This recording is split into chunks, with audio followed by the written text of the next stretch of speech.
I'm not thinking that people are going to be thinking about this every day, but it should be important to really anybody with an interest in or a sense of culture, history, human achievement. Cultural survival or culture needs a seat at the table.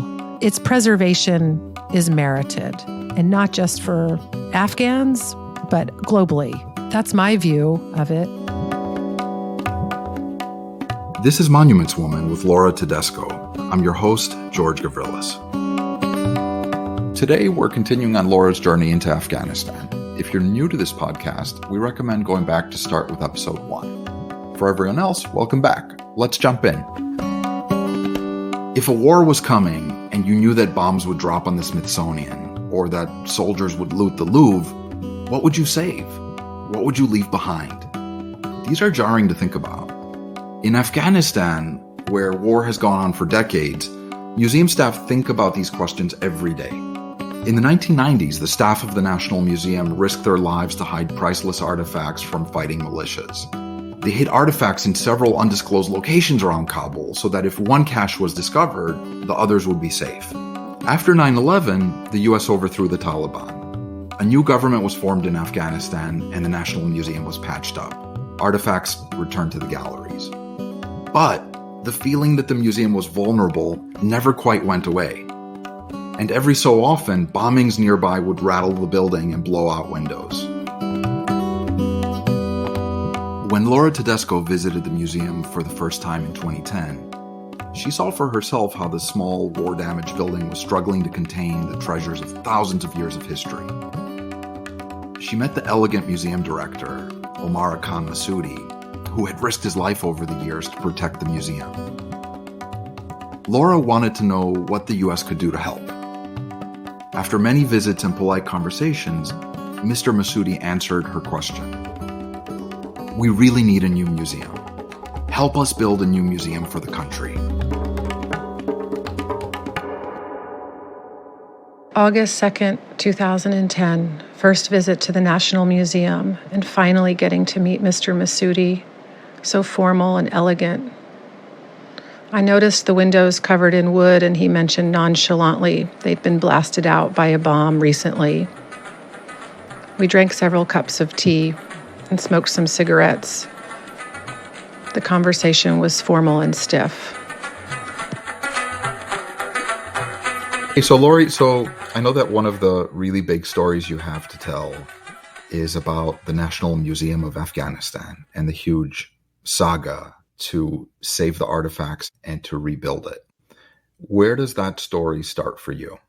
Yeah, for me, it starts in August of 2010. I would have arrived in Kabul in late July of 2010 and probably spent about the first 2 weeks getting my bearings, learning how to even request a car to go somewhere in town. I needed introductions so that the other individuals, the Afghans working in the culture sector, became aware that I was present and on their team, so to speak, in the tribe. So it would have been August of 2010.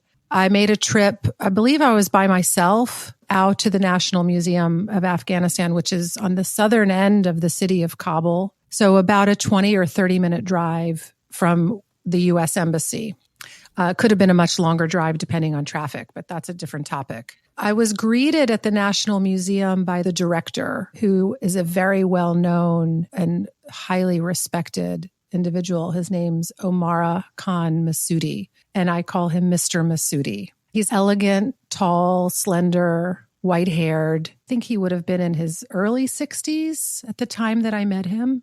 And he greeted me with the requisite Afghan hospitality. I don't think he greeted me any differently than he would have greeted any foreign visitor to the museum. What do you mean by that? Well, there's just a formality to it. The requisite questions that one has to ask when you meet someone new. How's your family? Welcome to Kabul. So nice to have you here. Can I offer you some tea? That kind of thing. I probably had about 6 meetings with him that maintained that formality over the course of maybe the next 6 weeks, 8 weeks, before there was a comfort level that developed between us and in our conversation style, and where we could really talk in detail about the National Museum and its past and where it was currently and what his hopes were for the National Museum. When one arrives in the height of summer, Kabul is filled with the most beautiful roses. And in fact, I don't know if we've ever talked about that, George, the impression that rose bushes make in Afghanistan. They're not like any kind of roses I've ever seen before. And I think roses, they're native to that part of the world, to Persia, to Iran, to Afghanistan. So they grow really well at the altitude, the dry air, the intense sun.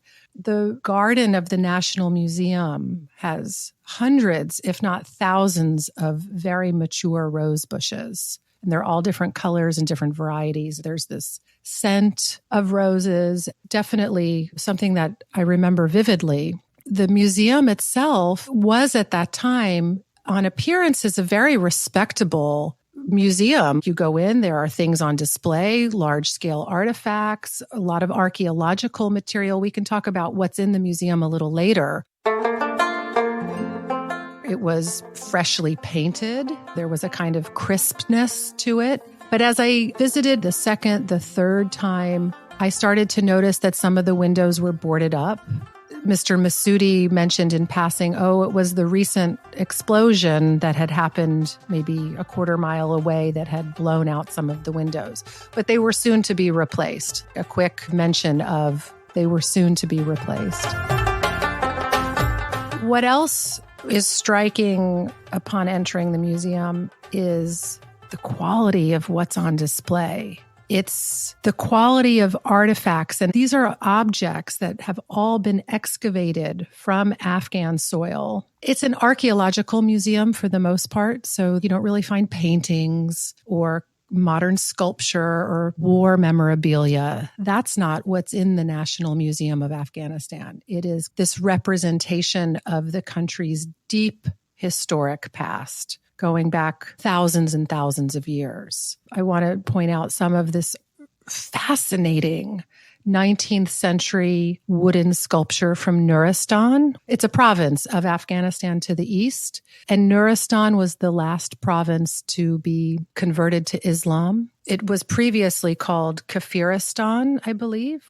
It was the province of non-believers, and Nuristan means the province of light, the province of believers. Pre-Islam, the Nuristanis were carving these larger than life-size ancestral figures. If you've never seen a Nuristani sculpture, the best way I can describe it is it evokes sub-Saharan African sculpture. Are you talking Benin bronze style, that kind of appearance? No, I wish I knew enough about African sculpture to be able to pinpoint a specific region of Africa. I don't know enough, but that's what it evokes.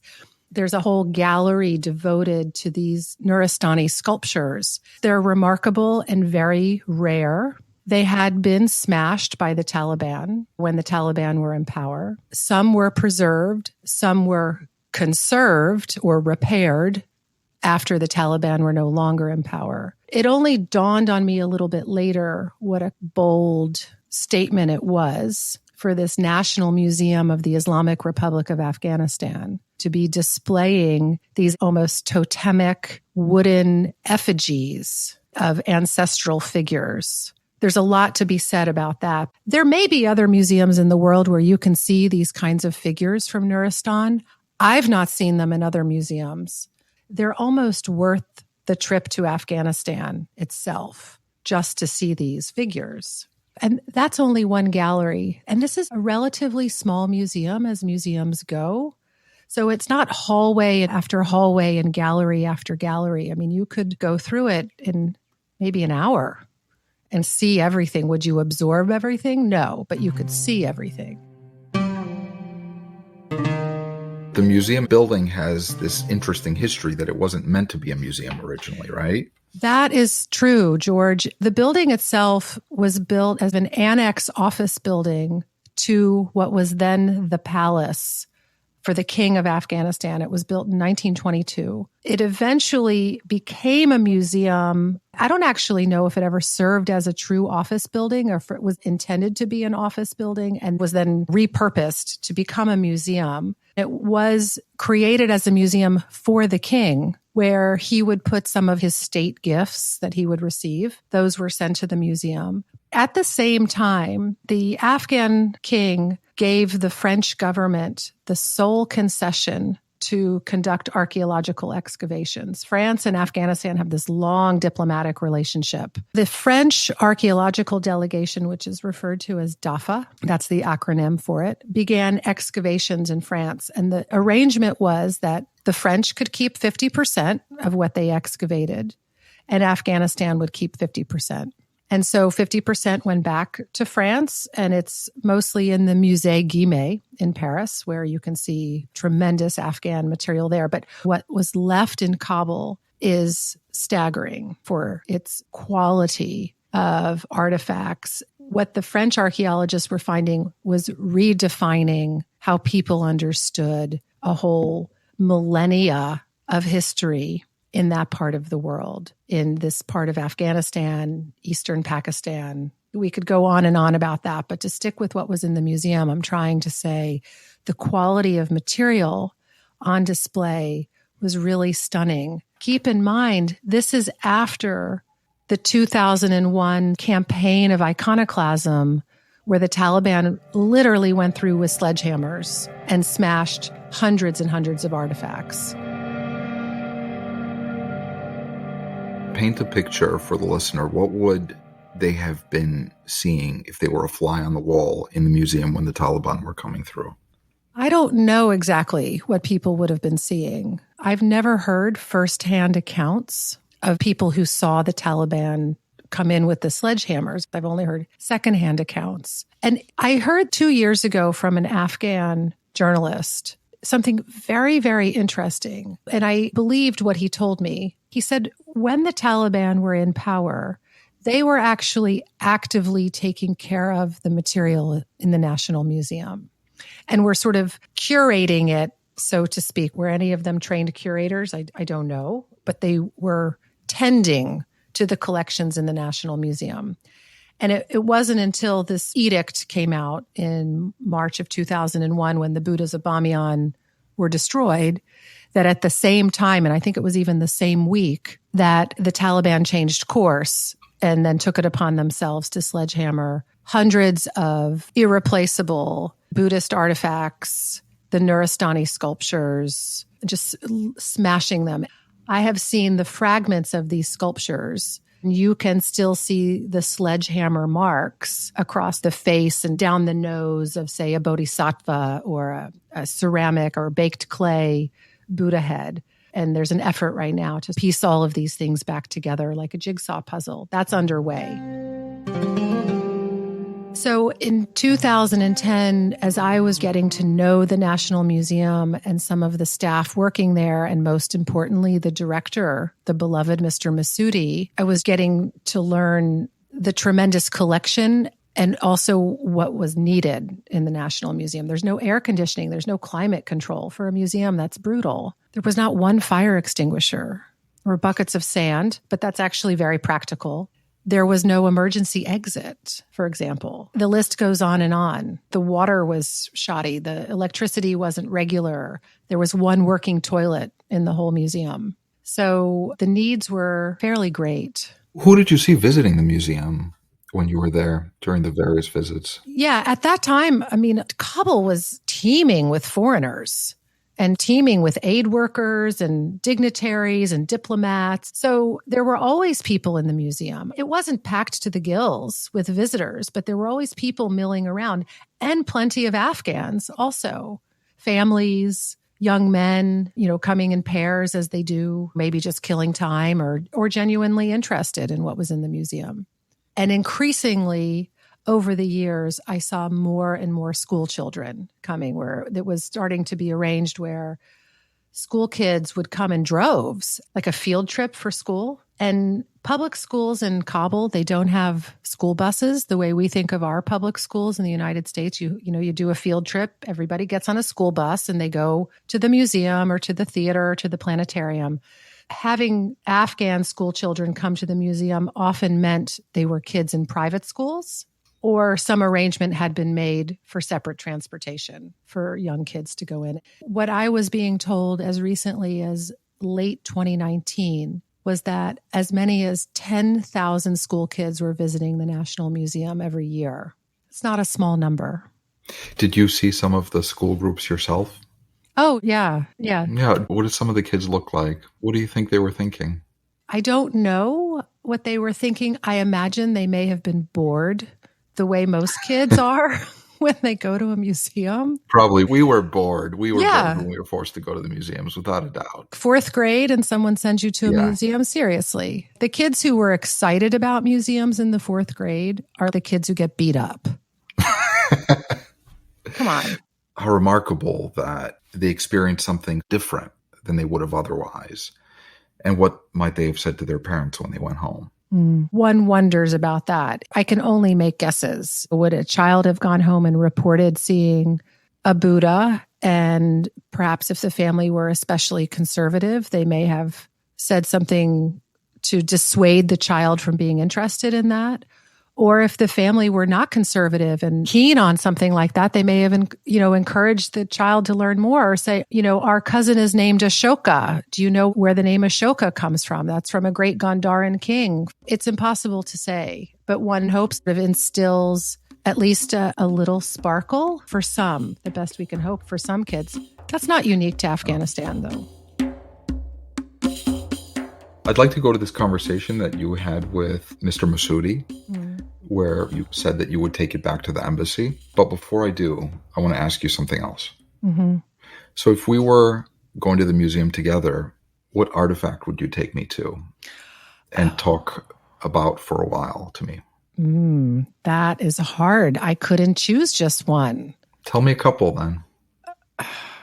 I mean, my mind is racing. I'm going, okay, could we go to that one or we go to that one? Absolutely the Nuristani carvings, because you're not going to see those in Paris at the Musée Guimet. At least I don't think they're there. Then there is a mihrab. It's a portion of a mosque, a prayer niche that had been moved from the city Lashkargah, which is in Helmand province, and relocated in the National Museum in Kabul. And it's really spectacular. It's not a showpiece. There's not glitzy colored tile. It's not brightly painted, but it has very intricate carving. And you enter a niche in the National Museum. So you're secluded with this mihrab. You can go right up to it. There's no stanchion or guard telling you to step back and don't touch. You could really have a kind of experience with this 1,000-year-old architectural feature that's now been relocated to Kabul. Lori, jog my memory. The mihrab is that sculpted notch in the mosque. Yes. That points the way to Mecca. Yes. For the faithful. Yeah, exactly. Do you have a third one you would take me to?